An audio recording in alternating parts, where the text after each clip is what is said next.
que le rapport international qui a été publié, enfin, de la commission nationale auquel ont participé des experts internationaux est arrivé à la conclusion que la chaîne de commandement n'était pas rompue. Les responsabilités ont été clairement établies. Mais malgré cela, quand cela ne tienne, la justice tchadienne a rendu un non-lieu. Et ils ont dit qu'ils ne savent pas ce qu'est advenu la personne du professeur Ibni. Et donc c'est un disparu forcé. Un disparu forcé, mais les preuves et les éléments, les informations que les gens et les autres ont nous amènent à tirer la conclusion qu'il a été assassiné. Et moi, je vous ai rapporté de façon inédite la confidence du président Lô Mamadjoua, mais d'autres également ont parlé. De ce qui lui est advenu. Et donc il a été tué. Il a été tué par ses commanditaires, ceux qui ont commandé son arrestation. Et donc naturellement, le crime est imprescriptible. Le crime est imprescriptible, quel que soit le temps et la durée, le crime reste imprescriptible. Et donc, le jour où un élément quelconque, n'est-ce pas, va être versé au dossier, ce dossier sera réouvert. Il sera réouvert et ceux qui ont commandé le crime, même par contumace, seront jugés, condamnés. Ça, nous, on n'en doute pas. Il y a des affaires qui ont fait des centaines d'années, mais qui ont été élucidées. Et chez nous, le proverbe dit Arime, Adam Mabodir. L'assassinat là ne se perd pas. On saura toujours qui a assassiné qui. Le 1er février 2008.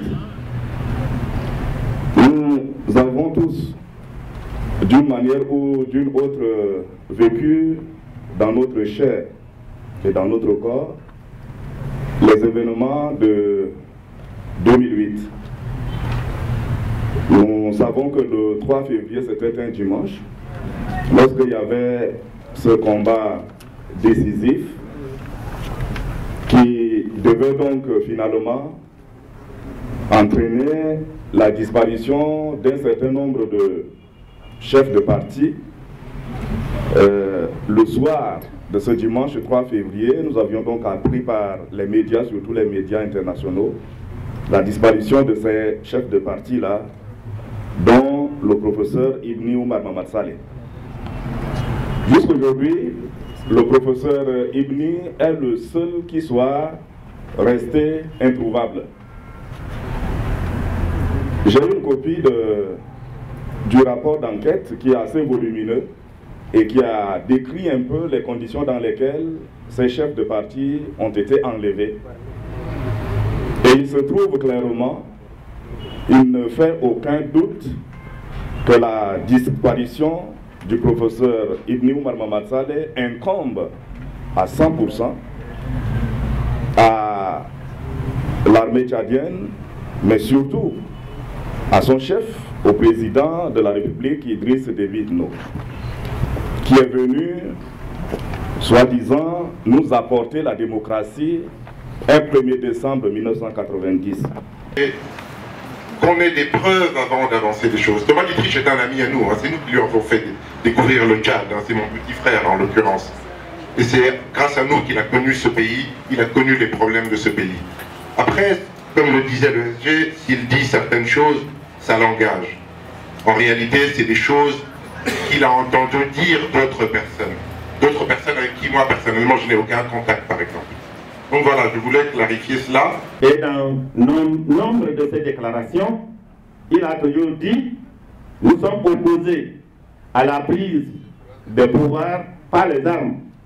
Nous sommes autant opposés à sa conservation par les armes. » Ça a été sa déclaration constante. qui a été laissé à la jeunesse. Je crois que la question que nous jeunes devons nous poser aujourd'hui, au-delà de l'attente de la justice, que sa mémoire puisse vraiment demeurer et que cela soit le leitmotiv qui nous pousse nous autres à lutter également.